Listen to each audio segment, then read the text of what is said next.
नमस्कार दोस्तों, मैं नीतू ठाकुर आपका बहुत बहुत स्वागत करती हूँ हमारे यूट्यूब चैनल आर्टिस्टिक फैमिली में। तो गाइज़, आज हम लोग जा रहे हैं एक स्कूल के इनॉग्रेशन में और आज का हम आपसे कंप्लीट ब्लॉग शेयर करेंगे। आप वीडियो में बने रहिए।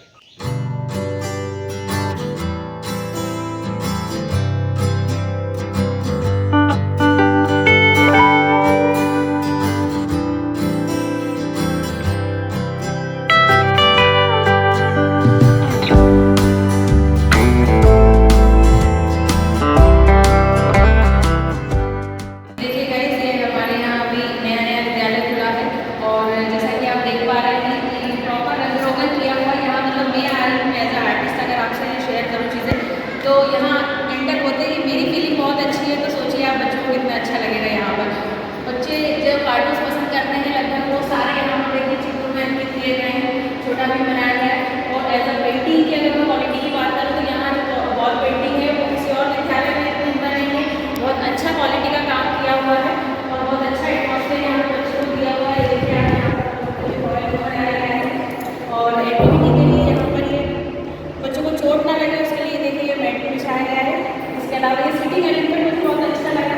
देखिए छोटे बच्चों के लिए वो लोग ये चीज़ें पसंद करते हैं, जैसा कि जनरली बच्चे किचन सेट या खेल खिलौने या छोटी छोटी चीज़ें, हर एक जो चीज़ें हम घर में असेंबल करते हैं वो चीज़ें वो बचपन में जब वो खेल खिलौने खेलते हैं तो वो छोटी छोटी चीज़ें वो खुद भी लेना पसंद करते हैं। तो ये छोटा सा सिटिंग एलिमेंट भी बहुत अच्छा किया गया है, मुझे बहुत अच्छा लगा। तो आई थिंक बहुत एंजॉय करेंगे इसको। इसके अलावा यहाँ पर लर्निंग किट्स भी रहते हैं बच्चों के लिए, देख सकते हैं आप।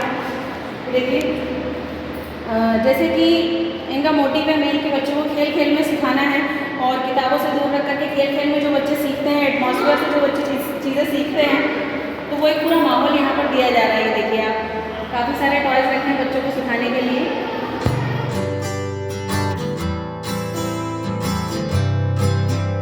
जब बच्चा एंट्री करेगा तो उसको है ना किस एंगल से गेट खुलता है, किस एंगल से बंद होता है। खेल खेल में बच्चों को एंगल सिखाना है।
मंगलमय कार्यक्रम की शुरुआत करें।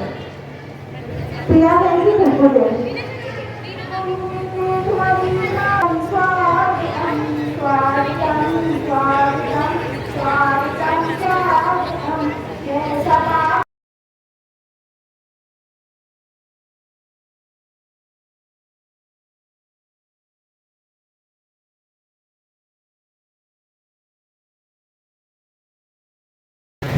आज का हमारा कार्यक्रम नई पीढ़ी बच्चों के लिए ही है।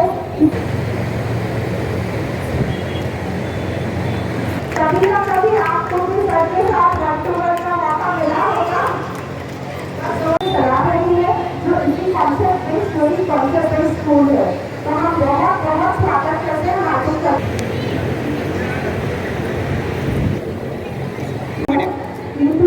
करने के लिए सिखा पाए।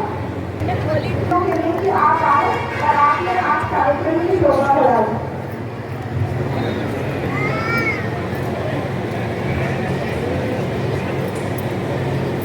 ऊर्जा की गोयल तरंग को आगे बढ़ाते हुए ऊर्जा की गोयल बुलाना चाहेंगे दीपा भाभी को कि वे आए और ऊर्जा की गोयल नाम का दर्शन करने के लिए हम अपने सभी मुख्य अतिथियों से निवेदन करेंगे कि वे आए और विभिन्न सेक्टर के विद्यालय अकेडमी और overall development of child school का इनॉग्रेशन करें और इस स्कूल के दरवाजों को हमेशा के लिए विद्यार्थियों के लिए खोल दें।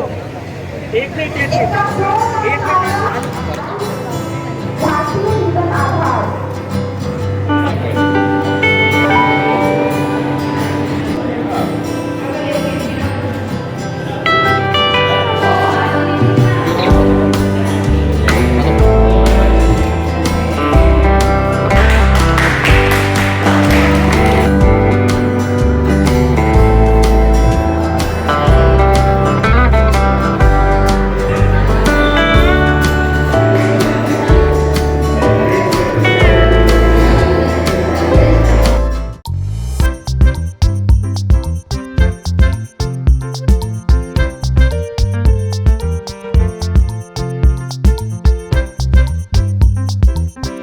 यूज नहीं किया जाता।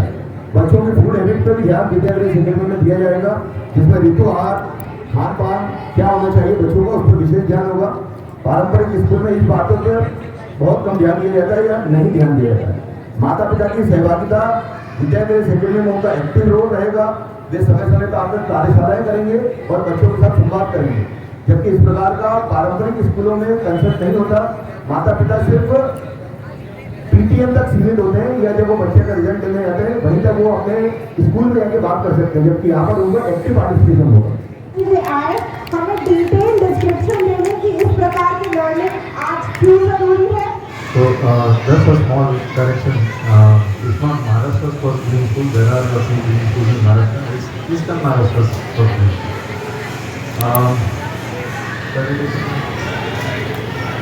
Okay. तो ये प्रेजेंटेशन शुरू करने से पहले मैं यही सजेस्ट करूँगा कि आपको कोई क्वेश्चन है तो हम लोग वहाँ से शुरुआत करते हैं। और स्कूल रन करती हूँ विद्यालय अकेडमी के सामने, मैं उसे नॉर्मल ही कंसिडर करूँगी। मैं एक नॉर्मल स्कूल रन करती हूँ जिसका प्री प्राइमरी सेक्शन है। प्री प्राइमरी सेक्शन में हम ये फेस करते हैं कि टाइम टू टाइम बच्चे को एकेडमिक्स पे भी फोकस करना होता है, उसकी एक्टिविटी पे भी, because at the end of UKG class बच्चे को इंग्लिश में लिखना भी आना चाहिए, थोड़ा सा उसको सेंटेंस फॉर्मेशन ग्रामर भी आना चाहिए। तो विद्यालय अकेडमी में इस टाइप के एकेडमिक्स पे कैसे फोकस किया जाएगा, हम ये जानना चाहते हैं। इसमें एक्चुअली एक बदलाव गवर्नमेंट ने, सरकार ने खुद ने ही लाया है। If you check the national education policy अभी नई आई है तो उसमें ये क्लियर कट मेंशन है कि literacy, fundamental and foundational literacy या न्यूमरेसी, मतलब जो हम लोग को अंक और सब इनका पढ़ते आना, लिखते आना, ये सब चीज़ें इसकी एज अभी आगे ढंगल के 3rd ग्रेड से करनी है। तो 2nd स्टैंडर्ड तक एक्चुअली बच्चों से ये सब चीज़ें अपेक्षित नहीं है। एंड प्री स्कूल में तो इसमें बिल्कुल भी जोर ज़बरदस्ती नहीं करनी चाहिए, क्योंकि अभी जो नए मेडिकल डिस्कवरीज भी हो रहे हैं उसमें ये सामने आ रहा है कि बच्चों के हाथ के स्ट्रक्चर, बोन स्ट्रक्चर ये बदलते जा रहे हैं। अगर हम लोग प्री स्कूल में उन्हें ज़बरदस्ती दिखाने की कोशिश करते हैं तो उनका बोन स्ट्रक्चर ही बदल जाता है, which is not very good and healthy आगे के लाइफ के लिए। दूसरी बात ये है कि उनके कुछ बेसिक चीज़ें जो बहुत ही एब्सोल्युटली एसेंशियल है बच्चों के लिए, वो चीज़ अगर सही एज पे डेवलप हो गई तो अपने आप नेक्स्ट इंटरेस्ट बच्चे का एकेडमिक्स की तरफ आता है।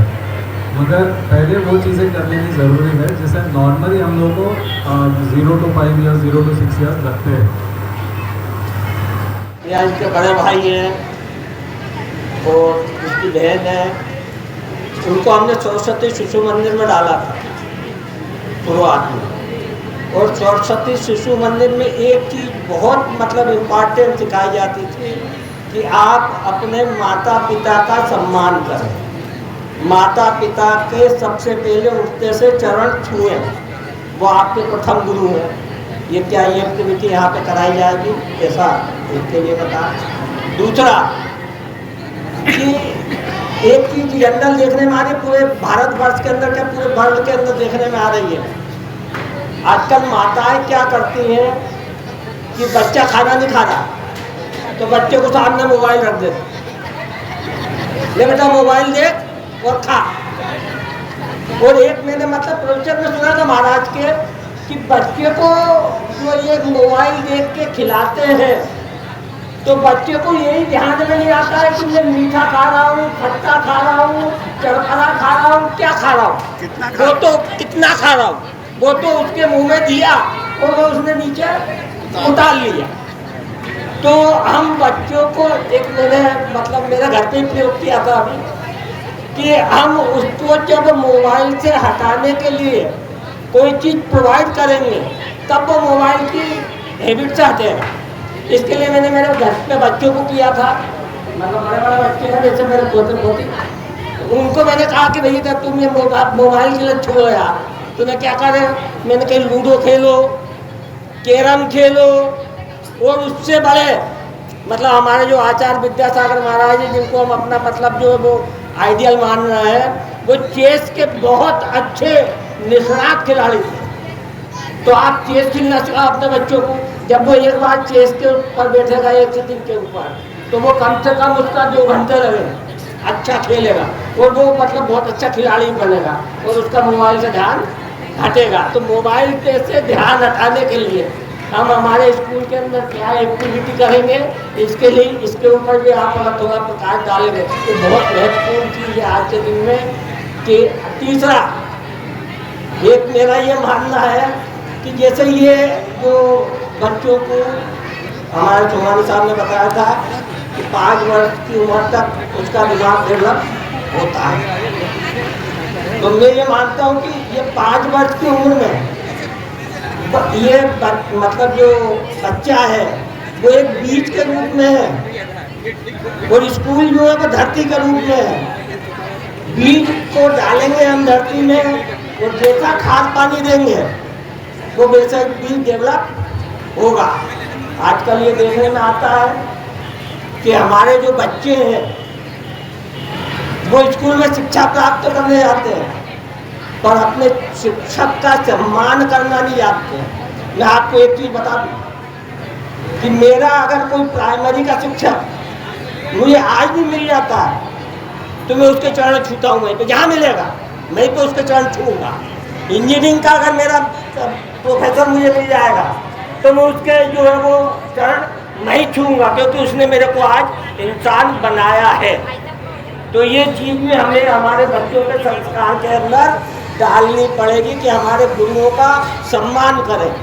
आज अगर वो पौधा विकसित होगा गुरुओं का सम्मान करने के हिसाब से तो कल वो जब स्कूल के अंदर और कॉलेज में जाएगा तो बहुत बड़ा वृक्ष बनेगा और वो एक उदाहरण बनेगा कि हम हमारे गुरुओं का सम्मान करना सीखें। ये चीज़ भी अगर आप इनपुट कर लेंगे तो बहुत अच्छा रहेगा। धन्यवाद। जय हिंद, जय भारत। को देखो आप टेक्निक पर ज़्यादा ध्यान दो तो ऑटोमेटिकली जो नैसर्गिक चीज़ें उनके आसपास में है जो सेंसिटिव और डेलिकेट और ऐसी चीज़ें रहती है जिसको हम लोगों को संभालना पड़ता है, उन चीज़ों से जब आपका ध्यान हट जाता है तो ऑटोमेटिकली उन चीज़ों का इम्पोर्टेंस हट जाता है। रिलेशनशिप की तो ऐसी ही है, रिलेशनशिप की तो नाजुक होती है। रिलेशनशिप को अगर स्ट्रॉन्ग करना है आपको, जो संपर्क होता है उसको स्ट्रॉन्ग करना है तो उसको नर्चर करना होता है, उसको स्ट्रेंथन करना होता है, उसको कंटिन्यूस काम करना होता है। तो ये सब चीज़ों के पीछे जो मेहनत है ये मेहनत हम लोग यहाँ पे उनको ट्रेन करेंगे, ये वो चीज़ को उतना इम्पोर्टेंस देना चाहिए। जैसे खाने में अगर हम लोग ये बोलते हैं कि इसमें प्रोटीन है, कार्बोहाइड्रेट है, इसके लिए खाओ, वो बच्चे को क्या समझ में आता है प्रोटीन क्या होता है, कार्बोहाइड्रेट क्या होता है, उसके शरीर में उसका क्या होता है। बट उसके अगर ये समझाया जाए देखो इसमें अलग अलग रंगों का खाना रहता है और ये हर रंग का एक कुछ मतलब रहता है और ये सारे रंगों का खाना अगर हम लोग खाते हैं तो उतने रंगों का असर हम लोग के शरीर पर पड़ता है। तो ये इस तरह से प्री स्कूल में हम लोग उनको इंग्लिश कर सकते हैं इस चीज़ के द्वारा। तो वैसे देखा जाए तो रंगों का भी तो उस पर न्यूट्रिशन पे असर होता ही है। जैसे हम लोग लीफी वेजिटेबल्स जिसको हम लोग पालक वगैरह ये सब चीज़ें जो होती है, पालक वगैरह में आपको आयरन मिलता है तो ये तो कलर का इफेक्ट हुआ गाजर रहता है, गाजर का भी जो लालपन रहता है वो हम लोगों को विटामिन ई की वजह से लाल रहता है। तो वो भी एक चीज़ है जो हम लोग को कलर से समझ में आती है। तो खाना अगर हम लोग कलर से जोड़ रहे हैं, अगर उनके सेंसोरियल जो चीज़ उनको समझ में आती है उससे जोड़ रहे हैं तो ऑटोमेटिकली उसका अप्रिसिएशन बढ़ जाता है। ये था। और तीसरा जो टीचर्स का रिस्पेक्ट है, तो शायद ये मैं जो बोलूँ किसी को पसंद आए या ना आए, मगर एंड ये चीज़ मैंने नागपुर में भी जब हम लोग वहाँ के स्कूल के बारे में बात कर रहे थे तब भी मैंने ये पॉइंट फेस किया कि बहुत कम आज के तारीख में से टीचर्स है जिनको बच्चे आसानी से रिस्पेक्ट कर सकते हैं। ये दो तरफा है। हम लोग ऐसा नहीं बोल सकते हैं कि बच्चों ने ही टीचर्स की रिस्पेक्ट करना चाहिए। जब टीचर्स बच्चों की रिस्पेक्ट करेंगे तो वो रिस्पेक्ट सीखेंगे। रिस्पेक्ट करना भी कमांड है, सीधी सी बात है। तो ये म्यूचुअल रिस्पेक्ट अगर रहे कि मैं आपकी इज्जत करता हूँ तो मुझे भी वो इज्जत मिलेगी। ये एक सीधी सी एक रिलेशनशिप की बात होती है and this is something that will be here. मेरा खुद का बेबी बहुत छोटा है, तो ऑलरेडी मैंने उसके दोस्त को चेंज किए हैं और क्या कुछ मैंने बदलाव देखे हैं तो मैं अपने एक्सपीरियंस भी शेयर करूँगी। सजेशन और कुछ चीज़ें जो मुझे यहाँ पर कैंपस में यूनिक देखने को मिली है तो इस बारे में मैं चर्चा करूँगी। जैसे कि अभी सर ने बताया था कि एक तो आप नेचर बेस्ड स्टडी करवाएंगे, ये बहुत बड़ा प्लस है क्योंकि समय की डिमांड है। और दूसरी चीज़ क्या है कि मैं नोटिस करती हूँ कि हम लोग तो फिर भी हमारे घर में गाय भी है और सब कुछ है एक एटमॉस्फेयर, लेकिन हम धीरे धीरे अगर पूरी सोसाइटी की बात करें तो हम बहुत ज़्यादा प्रिजर्व करते जा रहे हैं अपने बच्चों को। प्रिजर्व इन द सेंस कि हम घर में भी पड़ोस में बच्चों को खेलने नहीं देते, पहले हम लोग पूरे बहुत हाँ, तो बच्चा बहुत जल्दी इंटरेक्शन नहीं हो पाता है, वो जल्दी से घुलता मिलता नहीं है लोगों के बीच में और उसकी बॉडी लैंग्वेज पर भी उस चीज़ का असर पड़ता है क्योंकि वो क्रिकेट एरिया में खेल रहा है घर में। और इसके अलावा दूसरी चीज़ क्या है कि मैंने मेंटली भी देखा है, मैंने सबसे बड़े बच्चे का देखा है और उसके अलावा हमारे सामने से एक और देखा उसका बहुत बड़ी स्कूल में वो पढ़ता है, लेकिन अगर देखा जाना तो उसका पर्सनैलिटी डेवलपमेंट बिल्कुल भी नहीं है और रोड पर चलना नहीं आ रहा है। तो रीज़न मैंने आपको गिनाया क्या क्या रीज़न है, तो वो एक बहुत बड़ा प्लस मुझे यहाँ पर देखने को मिल रहा है कि अगर आप नेचर के बीच में पढ़ाएंगे। सबने बताया कि पेट एनिमल्स जो है उनसे इंटरेक्शन दिलाएंगे, जैसा कि अभी कोविड के समय पर ये चीज़ सामने आई थी कि भाई बच्चे जो होते हैं या घर में हम एक पेट जरूर रखें और अगर ये चीज़ संभव नहीं कह सकती है तो ये बहुत बड़ा प्लस आपके मुझे देखने को मिला कि आप समय समय पर जानवरों से इंटरेक्शन करवाएंगे बच्चों का, क्योंकि बच्चों का इससे इम्यून सिस्टम बढ़ता है। ये अभी सब चलेगा और हमारे सामने चर्चा होगी तो भी चीज़ कहती होती है क्योंकि बच्चों का इम्यून सिस्टम बहुत बढ़ता है, उसके लिए हम बहुत कुछ करते हैं। लेकिन ये जो बेसिक चीज़ें जो पहले होती थी हर घर में पालतू बच्चे होता था तो अब वो चीज़ हर व्यक्ति ये नहीं कर सकता, सबका जॉब शेड्यूल है। लेकिन ये चीज़ अगर आप स्कूल में दे रहे हैं तो अब तक मैं आपको रिकॉर्ड देता हूँ कि हरदा शहर में तो ऐसा कोई दूसरा स्कूल नहीं है जहाँ पर इस प्रकार की गतिविधियाँ कराई जाती है। ये बहुत बड़ा प्लस है आपका। और दूसरी चीज़ एक चीज़ पर और मैं चर्चा करूँगी कि एक जो माइनस चीज़ देखने को मिलता है कि स्कूल बहुत हाई प्रोफाइल स्कूल आपको यहाँ पर भी मिल जाएंगे और अदर स्कूल में भी मिल जाएंगे। हम बच्चों को थोड़ा एज अ पेरेंट्स में बताऊँ तो हम बच्चों को बहुत हाई प्रोफाइल फैसिलिटी तो घर पर भी देते हैं, वो हम नहीं देना चाहते। हम स्कूल में ज़्यादा से अच्छा क्यों भेजते हैं क्योंकि हम उसको बहुत अच्छा व्यक्तित्व तैयार करना चाहते हैं उसका और उसको बहुत अच्छा माहौल देना चाहते हैं जो हम घर में नहीं दे पा रहे हैं क्योंकि जॉब शेड्यूल है सबका। और अगर मैं दादा दादी नहीं हूँ पहले हम लोग उनके बीच में पले बढ़े हैं तो काफ़ी सारे संस्कार डेवलप हुए, लेकिन अभी जो डिमांड अगर हम देखें आप चाहते हैं इसको नोट कर लें कि ये जो डिमांड देते हैं तो ये अभी हमारे स्कूल की डिमांड है लेकिन स्कूल वाले स्कूल पर ध्यान नहीं दे रहे, तो वो एक चीज़ मुझे यहाँ पर प्लस मिली। इसके अलावा अगर स्कूल से कंपेरिजन में मैं आपसे एक बात कहूँ तो जैसा कि आंटी कह रही थी कि भाई पेरेंट टीचर मीटिंग होती है तो उसमें भी 5 मिनट मिलते हैं बच्चों को, टीचर को और पेरेंट्स को बात करने के लिए बच्चे के ऊपर डिस्कशन करने के लिए सिर्फ 5 मिनट मिलते हैं, उसमें वो उसका रिपोर्ट कार्ड देखते हैं और उसको रिलेटेड चर्चा होती है। इसके अलावा बच्चे का होल जो पूरा टाइम वो स्कूल में दे रहा है टाइम स्पेंड कर रहा है उसमें उसका क्या बॉडी लैंग्वेज है, क्या वो सीख रहा है, फ्यूचर में वो ऐसी पर्सनैलिटी बनेगा उसके रिलेटेड कोई डिस्कशन नहीं होता। तो ये भी एक आपके यहाँ का बहुत बड़ा प्लस है कि आपका जो है आपका टीचर्स के साथ में पेरेंट्स का भी इन्वॉल्वमेंट है। आपने जो मुझसे कहा कि समय समय पर पेरेंट्स भी आएंगे और अगर उन्हें कोई एक्टिविटी आती है या उन्हें कोई स्टोरी टेलिंग आती है तो बच्चों के बीच में बैठेंगे और उनसे शेयर करेंगे, उनके साथ में उनका इन्वॉल्वमेंट रहेगा। तो ये चीज़ बहुत अच्छी है और ये हर स्कूल में होनी चाहिए और आपका प्रयास बहुत अच्छा है। इसके अलावा मैंने जो आपने अपने बेटे को जिस स्कूल में डाला ज़्यादा भी बताया सरस्वती में हमने उसे डाला तो एक रीज़न तो ये रहा जी ने बताया अभी। इसके अलावा एक रीज़न उसका ये भी है कि मैंने वहाँ पर एक चीज़ महसूस करी है कि वो स्टाफ जो है वो बिल्कुल मात्रा पेड़ की तरह बच्चों को ट्रीट करता है। मतलब बच्चों को बिल्कुल भी ऐसा नहीं लगता है कि यार वो किसी और कैंपस में घर को छोड़ देंगे। तो क्या हम ये दे सकते हैं? हम अगर अपना स्टाफ, अभी भी आपका स्टाफ है हुआ नहीं हुआ, लेकिन अगर आप स्टाफ जो बनाते हैं तो आप इस चीज़ पर स्पेशली फोकस करें, क्योंकि हरदा में जितने भी स्कूल से बहुत हाई प्रोफाइल स्कूल बन जाते हैं, सारी चीज़ें होती हैं, लेकिन जब स्टाफ की बात आती है तो स्टाफ में क्या होता है कि ट्वेल्थ पास आउट या जो ग्रेजुएशन रनिंग वाले स्टूडेंट्स हैं उन लोगों को टीचरशिप में रख लिया जाता है। और जनरली लोग क्या सोचते हैं, मेरी बात थोड़ी सी बड़ी हो रही है लेकिन उनको जो दे दिया हमने आपको, अरे सहयोग तो आपका है। हाँ, लोग सोचते हैं कि यार छोटे बच्चों को क्या सहयोग तो आपका है ना। बच्चा भी पढ़ा सकता है या पढ़ा सकता है, लेकिन मैं समझती हूँ कि ऐसा नहीं है। जैसा कि अभी बात आई थी कि 5 साल तक का जो बच्चा होता है उसका सर्वांगीण विकास बहुत जरूरी है। पूरी एक पर्सनालिटी उसकी बाद में तैयार होती है, उसके रेस की वजह से ही होती नहीं है। और इस तरीका का मैं खुद भी उदाहरण हूँ। मैं आज अगर मैं भी कुछ अपने स्कूल में बन पाई हूँ या मैं आज यहाँ पर बैठी हूँ तो मैं अपने वो प्राइमरी स्कूल को दूँगी या अपने पेरेंट्स का भी, उन लोगों ने मेरे लिए सही स्कूल यूज़ करा, उन लोगों ने मुझे माहौल दिया, उन लोगों ने मुझे पूरा एटमॉस्फेयर दिया। तो मैं वो जो अभी आप स्टोरी बता रहे थे वो पूरी चीज़ें मैंने अपनी लाइफ में देखी, तो वो चीज़ों का बहुत बड़ा रोल प्ले है।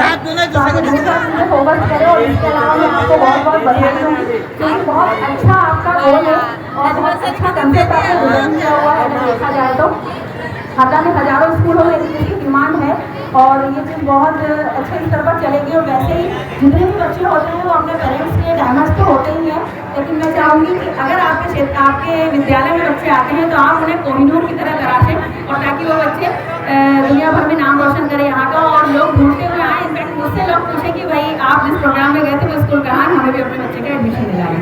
Thank you. ओके, सो बहुत सारे तो ये बहुत इम्पोर्टेंट पॉइंट्स थे। का टीचर दूसरा स्तर में पहुंचने के बाद में that is counted promotion, that can not B promotion. तो इसमें गवर्नमेंट ने ये पूरी तरह से लागू करना शुरू किया है कि प्री स्कूल का प्रमोशन प्री स्कूल में होगा और आगे के जो बच्चे हैं उनके भी टीचर का प्रमोशन उस हिसाब से होगा। मतलब elementary teacher can not be promoted as a higher secondary teacher, elementary teacher will be promoted as an elementary teacher. तो ये इनके से वर्टिकल प्रोग्रेशन है। दूसरी बात ये कि जो this is from personal experience, हम लोग जो स्कूल रन करते हैं वो शेयर विंडो आश्रम के साथ में ज्वाइन है। वहाँ पे जो उनका किंडरगार्टन है वहाँ की जो टीचर अभी भी जो गेट पे बच्चों को वेलकम करती है, she is more than 80 years old, कला पहले नाम है उनका। तो वो गेट पे खड़े रहकर आज भी सुबह सुबह सारे बच्चों का वेलकम करते हैं, बिना उनके वेलकम के बच्चा घुसता ही नहीं है। तो एज का प्रमोशन का इससे कोई लेना देना नहीं। क्वेश्चन एक्चुअली है। बाकी तो आपने स्कूल के बारे में जो बोला है तो that was very thankful for it, because उससे बहुत सारी चीज़ें श्योर क्लियर हो गई। And thank you.